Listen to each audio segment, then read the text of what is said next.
Welcome to another podcast from the studios of Digital DJ Tips, the DJ school for people who want to become better DJs and DJ producers, whether it's a hobby, a career, or just something you're dabbling in.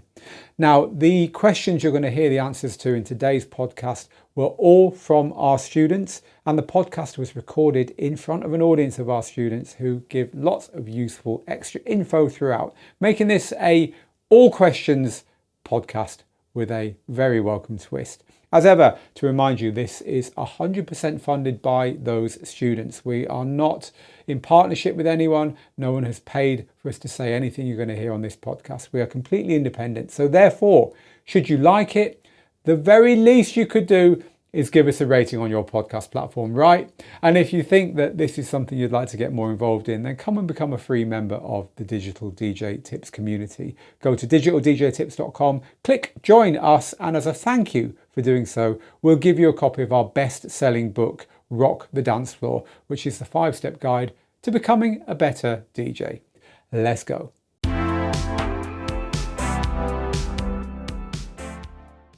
Our first question is a trip down memory lane. So I need to give you a bit of context here. We are about to launch a DJ course by an absolute legend in this game, Ferry Corsten, who is, for those people who remember the fantastic days at the end of the 90s, he is part of that first massive explosion of trance music when the whole of Europe seemed to be dancing to one beat for a couple of very happy years. And we've made a course with Ferry, which is how to mix trance. It's Ferry Corsten's Trance Mixing Masterclass. So as part of that, we holed up in a studio here at Digital DJ Tips with Ferry for a week. We dug out all the old records, we did some vinyl mixing, we did a lot of stuff that triggered some memories. And for me personally, I also had some old friends come over who I spent a lot of time on the dance floor with 25, 30 years ago. And these two things combined, which for me just triggered so much nostalgia and so many memories. It really has been a nostalgic week or two. And so I wrote about it on Digital DJ Tips and made a YouTube video about it as well. And so because of that, we've had lots of feedback. And the first thing I'm going to share today from one of our students is indeed that. It's from Simon, who said, I read your article about your days at Tangled, Tangled being the club that I used to promote. And I want to know, who was the DJ that you spoke of in that article, who turned up to play a DJ set and didn't leave for 3 days? Was it Sasha? Was it John Digweed? I couldn't possibly tell you that. But anyway, we did indeed have a DJ who had a lost weekend with us that I muse about in that article. However, also we're talking about the origins of that music, of that genre of trance music. And Simon says, you reckon it kind of happened in 98, but I think it happened a bit before. Well, trance music is an interesting genre because it certainly exploded in 97, 98. That was when it went from underground to overground, if you like. But you're quite right, Simon. The early days of trance music were before that. There were labels like Platypus and IQ, EYEQ, and several others, mainly from Germany, who were producing a type of trance music, that a kind of proto-trance sound that led into the kind of massive music, you know, the Paul Van Dykes and the Deliriums and the Binary Fineries and all that kind of stuff. And of course, Ferry, Corsten and Tiesto. And so, yes, there definitely was a pre-trance movement. Goa trance as well, of course, was a big sound as well, and psychedelic type of trance sounds and acid house and so on. These kind of all had trancey elements. But I also think, as a DJ who was playing from the late 80s onwards in these styles, I also think that there was just a lot of elements that came together. So Ferry Corsten talks about how Italo disco music from back in the early 80s started to have those bass lines and those strings and so on. But also a lot of the new wave music coming out of the UK was very synthesizer based, and of course this laid the groundwork as well for it. And then you've got bands like Kraftwerk, you've got Tangerine Dream, you've got people who were experimenting, you know, Giorgio Moroder and so on, Ennio Morricone, you know, all these sounds that kind of came together to make the trance genre. Certainly a lot of that happened before the year 1998, that is for certain. And Simon goes on to say, by 2000, as far as I'm concerned, every trance record sounded the same. And that prompted me to leave the scene, but I still have very fond memories of that time, if a little bit hazy. Well, nothing wrong with having hazy memories of your early adulthood, Simon, I would say. So Mixmaster G in the live comments says Ben Liebrand in the Netherlands did a lot of Italo, which was a huge inspiration for the Dutch trance scene. Indeed, and I remember him getting remixes for DMC. I remember him remixing things like Phil Collins's In the Air Tonight, which was a fantastic remix that was used as a warm-up record for house clubs back in the day as well. So yeah, wonderful memories. So John says, I'm not entirely sure what trance is, to be honest. Trance is a genre that was born in the mid to late 90s, in Europe mainly, which combined the kind of heavier sound of dance music with melody, an awful lot of melody. It always came back to big, huge, kind of bittersweet, happy, sad melodies, and the kind of music that introduced the idea of a long breakdown, a long build-up and a drop and so on, John. But if you get onto your streaming service and just type in classic trance or Trance 101 or whatever, you will find that that it will give you lots and lots of music that you can listen to get yourself up on that and discover it. It's a wonderful time and a great genre.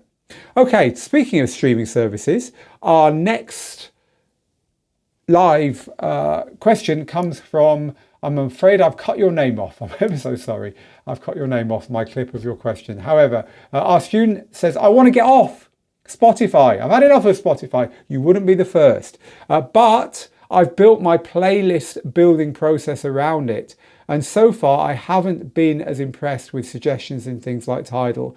But it is hard to justify staying on Spotify when there are alternatives.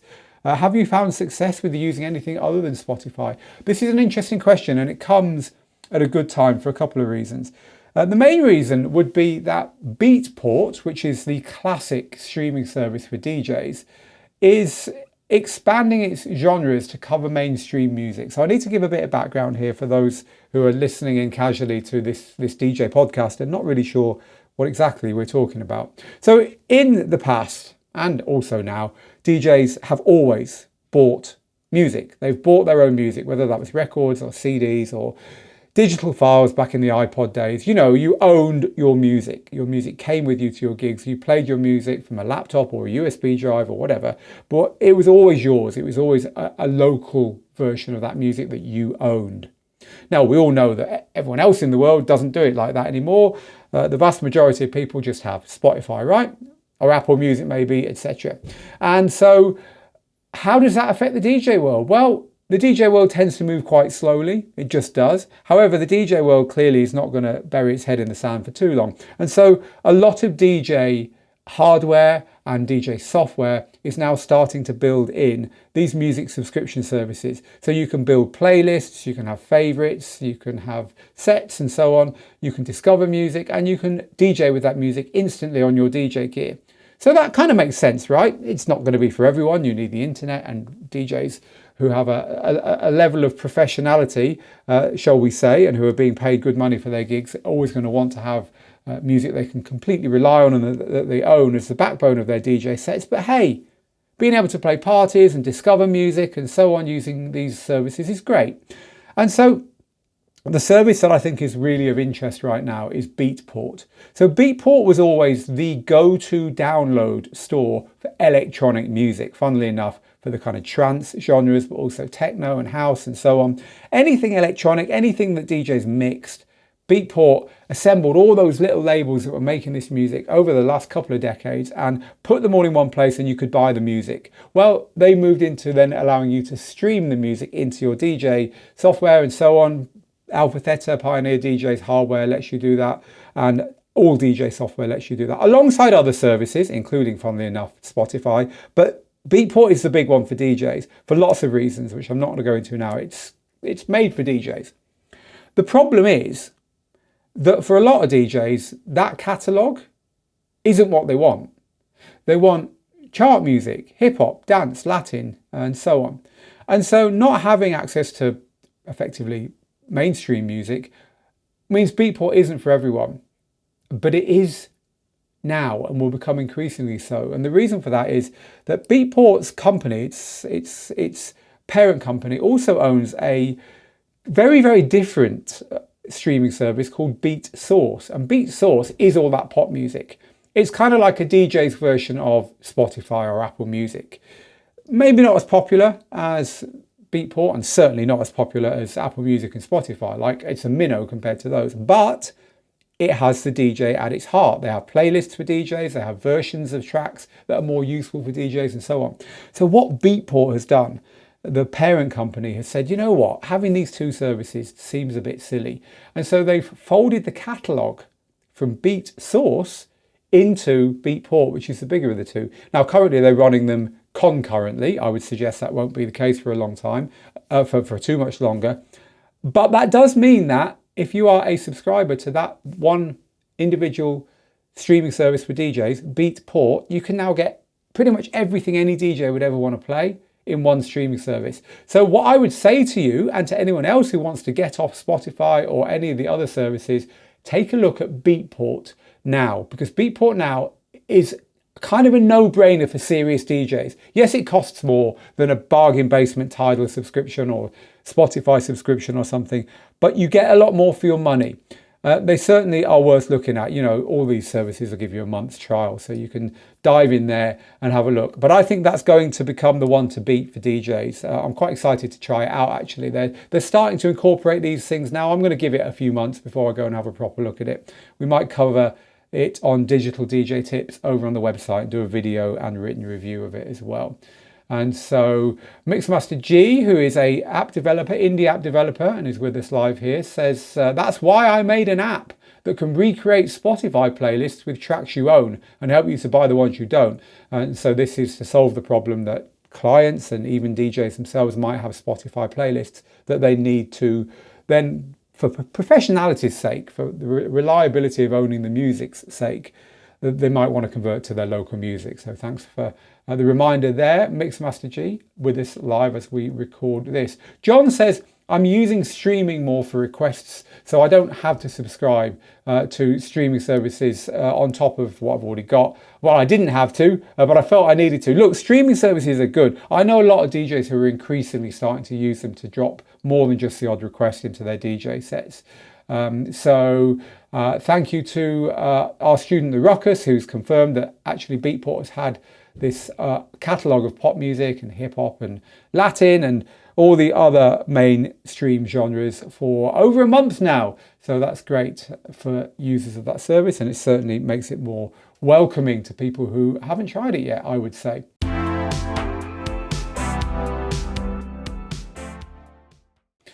Okay, so we are running through all your questions, or at least the best ones from this month, inside our training platform here at Digital DJ Tips, the world's leading DJ school. And as ever, lots and lots of things that I just decided would be worth a bigger audience. Of course, every question gets answered, whether it gets used on the podcast or not. So if you don't hear your question, do not worry. However, this question is from Ryan, who says, I've played out at a fair few house parties over the last year or so. I've even started to release my mixes on Mixcloud. Mixcloud.com is a place where you can legally share your DJ mixes, by the way, if you didn't know that. As someone who is looking to play in public, especially to break into the club scene, have you got any tips on networking to increase the odds of getting these sorts of gigs, especially if the promoter can't be approached in person when attending an event or night? Many thanks in advance. So this is a question, obviously, that a lot of DJs have on their minds. How do I break in to the scene? And the hard but truthful answer is you have to meet people and get to know people in person, Ryan. DJing is a people game. Obviously, playing in front of people is what DJing is all about, which is why as a school we always say, look, play in front of anyone, whether it's your mum and your cat or 10 people on a Tuesday or whatever, but play in front of real people. That's where you learn what DJing is about. You don't learn in your bedroom. So you're on the right lines here, Ryan. But the thing is that in order to even get the gigs, it's about people as well. Because DJing is not like applying for a job, right? Especially when there is no one calling for you to apply for that job. So let's think about the job market, right? Generally, there will be some place where a job vacancy is advertised, which implies that someone needs someone to do something. So at that point, you have a formal route for applying for that job, right? You give them something which allows them to consider whether it's worth talking to you, and then you might get the job. You actually couldn't get more different than the world of getting work as a DJ. And the reason for that is DJing is far more loose. It's far more who you know, not what you know. So firstly, you're never going to see DJ vacancies advertised, at least not the kind of vacancies you're looking for. You might see multi DJ agencies who've got, 50 DJs on their books in a big city who send DJs out to play weddings and so on, saying, DJs wanted for our agency. That's a different thing. If you want to play at your local club or your local festival or get involved with a residency locally or whatever, you are going to have to know the people who are organising that, and not just know who they are. You're going to have to know them by name. You're going to have to know their faces. They're going to have to know who you are, and they're going to have to like you, because that's how people get DJ gigs. People get gigs off people who already know and like them. So there is no way around getting to know the people who can give you those gigs, Ryan. There is simply no way around that. So it is one of those things that's very, very hard to break into. But the good news is once you have, you will find that it leads to more work. And then you'll be one of the people on the inside that you were looking at from the outside and saying, how come the same people get all the DJ gigs? The reason is that they are reliable, they are professional, they are known to the very, very small group of people. Even in a big city, trust me, it's a very, very small group of people who are able to offer these gigs. It's a small world promoting club promotions and putting on nights, and the DJ pool, if you like, of suitable DJs for the type of night that, for instance, you want to DJ at, the funky house scene in your case, is going to be very small in your town. I'll give you an example. My DJing decade and a half as a professional, playing 5 nights a week, was in Manchester in England, arguably the second biggest city in the United Kingdom, and certainly one of the biggest, most vibrant music scenes of any city in the UK. I knew by name and face, and to have a drink with, and to have a moan with, and to just get on with every single person in that city who was putting on events and who was DJing. And if I didn't know them, I certainly knew one. There was someone in my friendship group who did know them. So therefore I could get to everyone very quickly, and everyone else was the same. We're talking maybe 20 or 30 people, and that's in a huge city. And so your job, Ryan, is just to not accept no for an answer. Do not say to yourself, I cannot approach in person the people who are promoting these events. Where do they go? What do they do? Where do they hang out? Who else do you know who might know them? Can you get a job in a bar that is connected to a club? Can you get a job behind the bar in the club? It's a case of thinking outside the box until you are in the club, and then so you've got your foot in the door. And in the old days, we'd get jobs in record shops and clothes shops and hairdressers, anything attached to or close to the scene. But it's not really as easy to do some of those things now, because as you've identified, Ryan, a lot of people are online as much as they're offline, which means you need to be online and offline. Yes, you've got your Mixcloud. Yes, you're sharing your mixes. But let me share another secret with you. No DJ was ever booked on the strength of a DJ mix. They just weren't. And I can tell you that for a fact, because I was a promoter and I never booked a DJ on the back of a DJ mix I received, and I didn't know any other promoters who did. Yes, they were a good calling card. They were a good way of showing that you could do what you say you can do. But that would always be just a final check. The DJ mix is a bit like the reference at the bottom of a CV, right? By the time anyone's got to the reference, they're pretty sure they want to hire you. They're just checking.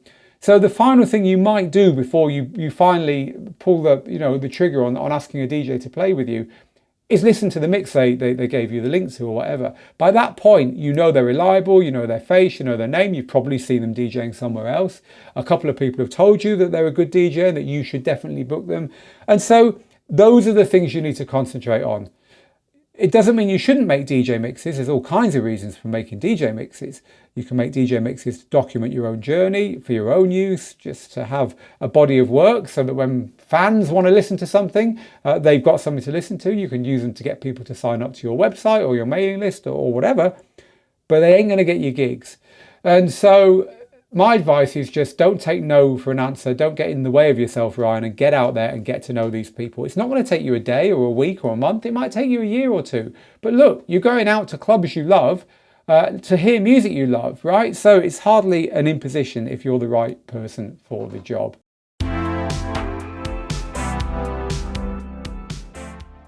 I'm going to move on from a promoting question because, of course, DJing is just a great hobby for, I have to say, really arguably for most people. Most people have got no real aspirations to be superstar DJs. They just want to do it for fun and maybe play a gig or two along the way. However, one thing that people do all have to deal with at some point or other is exactly what Luke is dealing with, which is health issues. So Luke says, hello to Phil and everyone else at Digital DJ Tips. I'm unfortunately going to have surgery next month and I expect to be recovering for at least a month in bed. Ouch.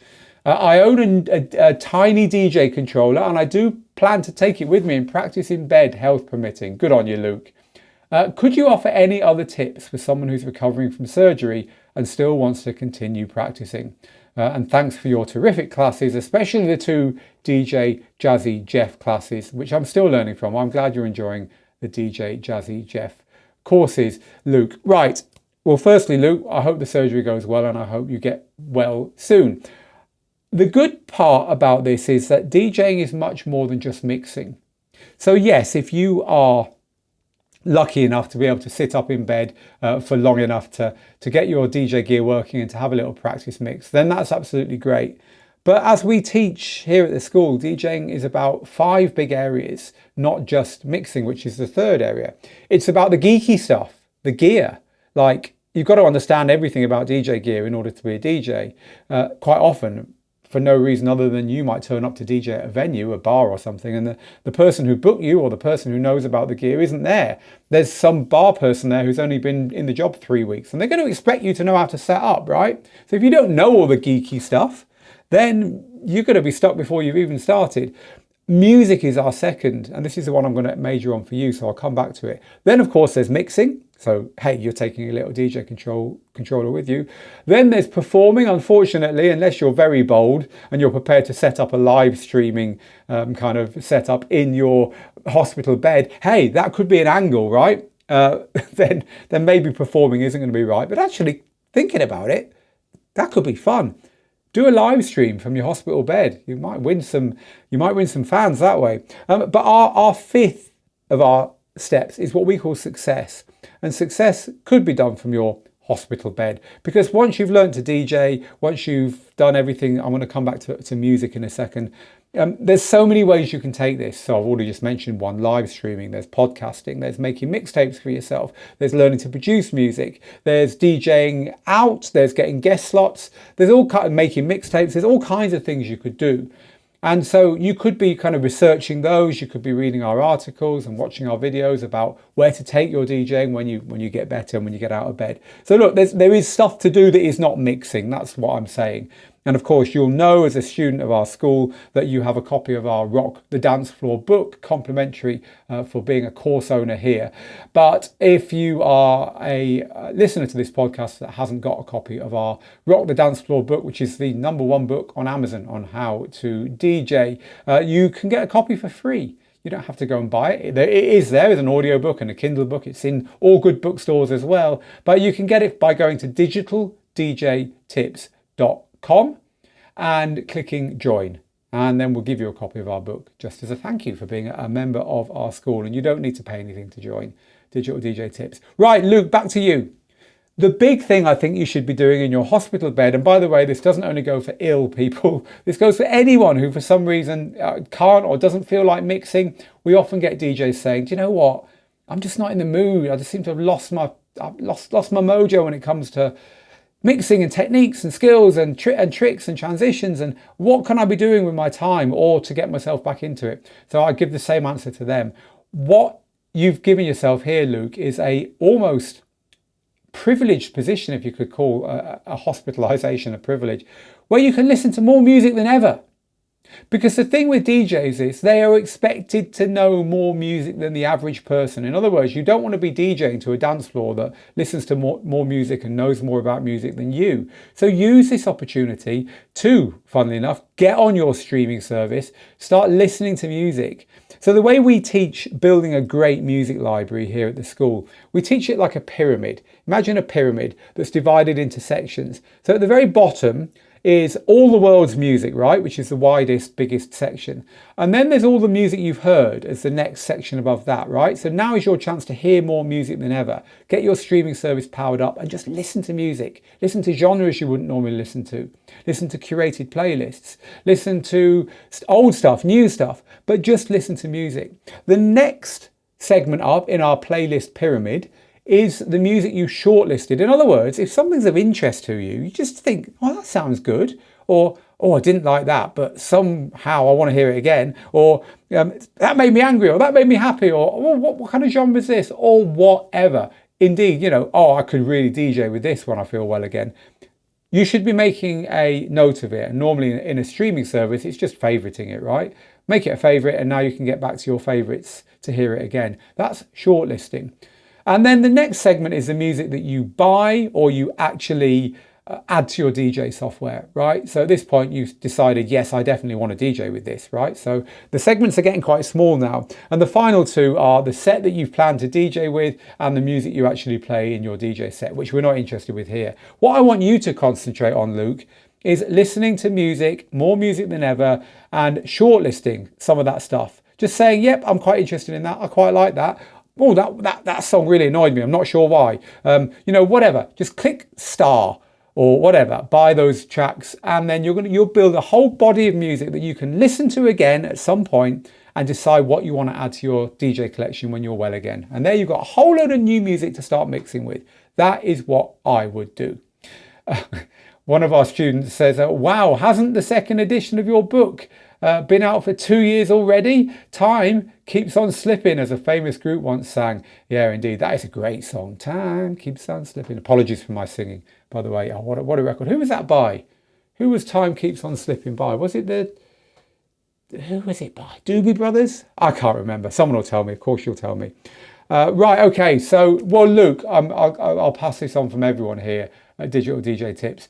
Get well soon from us lot.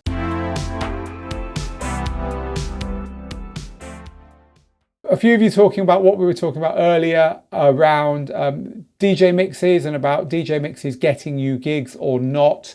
At the end of the day, a DJ mix is comprised of music you wanted to play.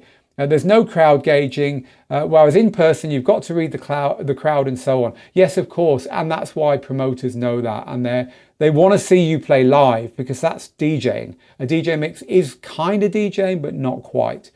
And Mixmaster G remembers selling mixtapes by the cloakroom. They were always my business card. Yeah, selling mixtapes was a rite of passage in the 90s, wasn't it? Different times indeed. Steve Miller, thank you. Time Keeps On Slipping was by Steve Miller. Fly Like an Eagle was the actual name of the song. Thank you, team. Right, we're going to move on then. Questions are coming thick and fast, and I want to try and cover them all. So here's an interesting one. This is from John. This is a kind of geeky question. Well, I guess it's a creative question as well. I have been given a sampler. In what creative ways can I use it for DJing? I'm thinking maybe to include it with vinyl records, but I can't decide how it could be used creatively. Right, okay, that's interesting, using it with vinyl records. So here's the thing about samplers. A sampler is something which can play back anything from literally a kick drum or a hi-hat or a snare, individual little sounds, little samples, to an ident, which is like a jingle, a DJ drop, basically, your name. Sound effects, we've all heard the DJs incessantly pressing the air horn button, right? And similar over the top of their mixes to hide transitions normally, all the way up to loops of music. So you could have a drum loop that plays, all the way up to whole records. Literally, you can put a whole song on a sampler. So this is interesting because it is something that then crosses over into more than playing back. Because while a sampler in its simplest form is playing samples, right? So that's why it's called a sampler. You've got a sample, which is a little bit of a track, and it's playing it. Nowadays, samplers in DJ systems often let you record on the fly something, right? So one way of using samplers is to get a drum loop and to put it onto a sample in your DJ software, which is usually the way you do it, a sample slot, and then instantly trigger it. So you can find a drum loop you like in a track you're playing, quickly sample four beats of it or a couple of bars of it, and then have that looping in the background, and then go and play another track and still have it there, all in time and everything. And so it blurs into live sampling of music. Also, DJ hardware and software nowadays often has a sample player which is set up a bit more like a sequencer. Now, a sequencer is something like a classic drum machine, right? Like a Roland TR-808 or 909 or even the 1000. They've just released a new drum machine. But also, I actually reviewed on Digital DJ Tips last week the new Tractor MX2 controller, which is a controller for Tractor software that has got a pattern player, they call it, built in, which is effectively samples of drums and sound effects and percussion and so on that you can very, very easily and very creatively, all completely in sync with your DJing, drop in and out of the mix, which is absolutely brilliant. It's great fun to use. So depending upon how you can set your sampler up, there's all these kinds of things you can potentially do with it. What I would start doing, John, is just getting things like, the bass drop noise that, that goes, and again, apologies for me making any noises other than talking on a podcast, but it goes, right? You've heard it. DJs use it in drops and in breakdowns. You could get a bass drop. You could get the big whooshes, the big white noise sounds. You could get your DJ name, and there's loads of ways of getting your DJ name read out to sound good. Nowadays, you can use AI to do it. And put all these things on your sampler and just use those to drop in over your DJing to get used to using the thing. But again, if you can plug it in somehow to your DJ gear so you can live sample what you are doing, that makes it a lot more fun. Now, the actual model that you speak of, and I'm not going to get too technical here for our non-technical listeners, it's designed to do that. It's designed to live sample and let you twist and mess with samples very, very quickly. And so I would start playing with that and just watch some YouTube videos with the exact model you spoke of to see how people are using it. And so Luke is not in hospital yet and is on the live chat saying thank you for the tips, and I do expect a speedy recovery. I will definitely be shortlisting and listening to music in hospital. Thank you for the tip. So John says, here's a great tip for samples. I will be DJing a Halloween set. Not long till Halloween now, is it? What, 20 days? I'll be dropping a lot of movie samples, Ghostbusters, Stranger Things, Beetlejuice, etc. What a great idea. I love that. Well, there's another idea. You could get the Vincent Price laugh from the end of Michael Jackson's Thriller, couldn't you? And drop that in as well. I love this stuff. It's always good to have the community here as we record these with better ideas than mine, generally, for sure.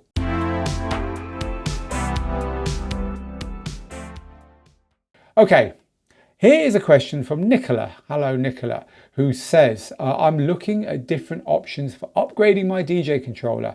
And so I don't know whether to do a small jump to a controller and still use my laptop or get a standalone controller. And so I'm therefore in a position to use club gear a bit more seamlessly. So this is a question we get asked a lot. So let me just unpack this a bit. So there's two things here. The first thing is most DJs start with a cheap, or as the manufacturers would prefer us to call them, entry-level DJ controller, which is effectively a little plastic box with a couple of jog wheels on it and a basic mixer and an audio interface in it, which allows it to do the audio stuff, right? These boxes, you can get them for upwards of $80. We'd recommend you spending $200 or $300 to get one that's reasonable for learning. So most DJs start with one of those. Why? Because the power comes from your laptop, which you already own. You put the supplied software on your laptop, and then once you've got that, you plug the box in and you can DJ, doing way more than we could do in our day on record decks and mixers. Way more for, way less. And so it's a great way to get into DJing. And a lot of DJs never go any further, and they have fantastic careers using a DJ controller and a laptop. But Nicola is saying, I'm now looking to upgrade. And so I don't know what to do, whether to go for another DJ controller, a better one, or to go down the standalone route. And the standalone route, in your case, the equipment you're interested in is the equipment made by Pioneer DJ, who now call themselves Alpha Theta or Alpha Theta. And this company is the one whose gear you will find in practically every serious public venue anywhere in the world. And so you're thinking, Nicola, is if I move up to that kind of gear, then it's going to be easier to play in public as my career progresses. So let me give you a couple of bits of pushback here. The first thing is, you really shouldn't just buy something else that's quite similar to what you've already got. And you use the words smaller jump. There's no point doing that. We always put it like this. Start with a 3-figure spend on your first DJ gear, and your next purchase should be a 4-figure spend. And the reason for that is there's no point going from consumer gear to another piece of consumer gear. Stick with the one you've got. The difference isn't going to be big enough. So that doesn't mean you can't buy another DJ controller and continue to use your laptop. So this is the second bit of pushback. You do not have to buy standalone gear to get closer to how DJs do it in the club. So in clubs, DJs are using gear that's made by the brand Pioneer DJ or Alpha Theta, and they invariably have not got a laptop with them. Now, plugging in a USB drive and DJing the way DJs have always done on that gear, by and large. And so your worry, Nicola, is if you don't buy kind of like a home version of that gear, and you mentioned a couple of products, then you won't be learning sufficiently how it's done in clubs to make that transition painless. But that's not really the truth. The truth is, if you are with that brand, Pioneer DJ, Alpha Theta, if you're with that brand and you're using one of their professional controllers that works with a laptop, everything about that controller will feel like pro gear, or at least enough about that controller will feel like pro gear for it to be a trivial switch to what they use in clubs.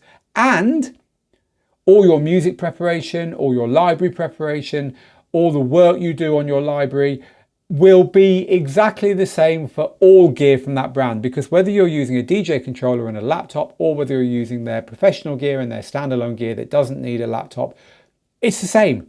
It's the same software. It's just at the point of DJing, you either plug your laptop in or you plug a USB drive into your laptop and press a button and then take that USB drive with you. The way everything else works is so similar to be, as I say, trivial. So really your choice, Nicola, is to either go to a 4-figure DJ controller or a 4-figure, and by the way, there's no such thing as a 3-figure in that brand, a standalone unit. So it's up to you whether you want to move to something that doesn't need a laptop or not. Either way, if you spend that 4-figure sum, you'll get a meaningful upgrade on what you've got now, and you'll be closer to being au fait on using club gear.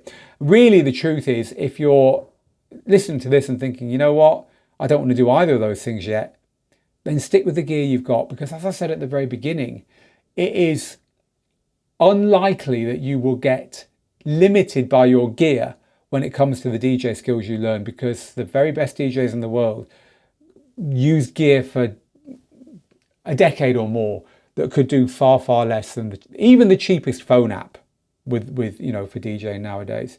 So I hope that's helped. So lots of questions about this, and obviously Nicola herself is going to be the first one I go to, who's just clarified, I have a very small party mix controller at the moment, and so I am ready to upgrade. Yes, so I get that, Nicola. You only spent $80, $90, $100 on what you've got now.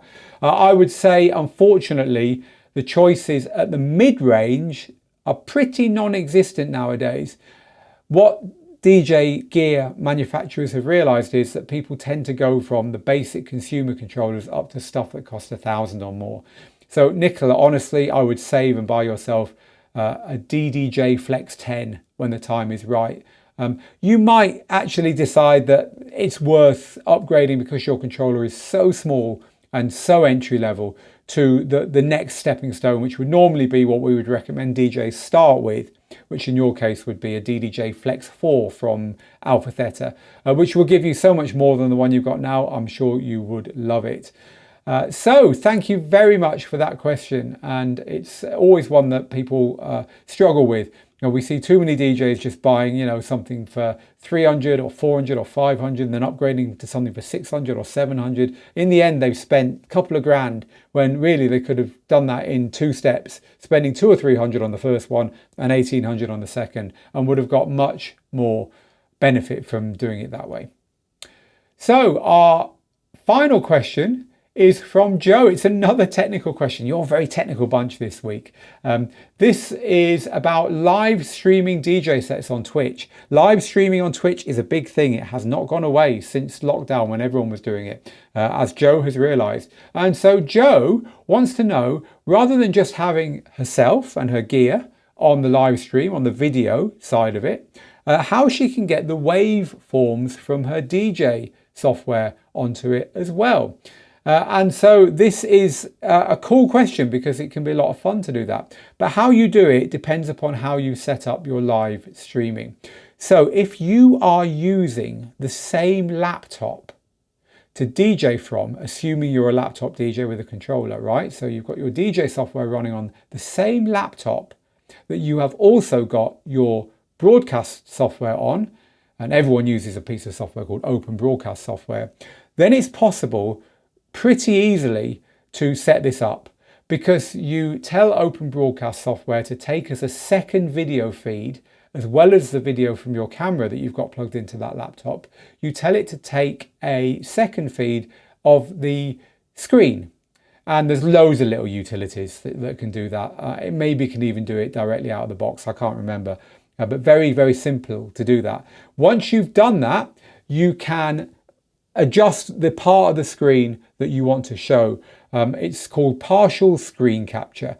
And then it's really simple. You can move it around to somewhere where it just shows your waveforms and it's out of the way. And that would be the way I would go about it. And if you're not doing it that way, maybe try and do it that way. Most laptops, and I speak from experience having done it this way myself for many years, most modern laptops can just about handle a kind of medium resolution live stream going out with streaming software and your DJ software at the same time. That would definitely be the easiest way to do it.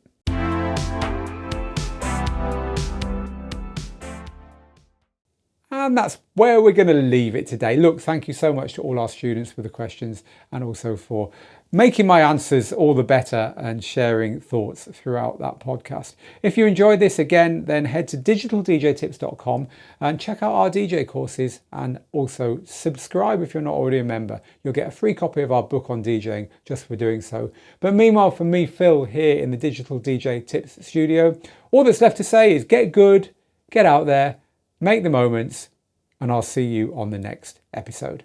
Bye for now.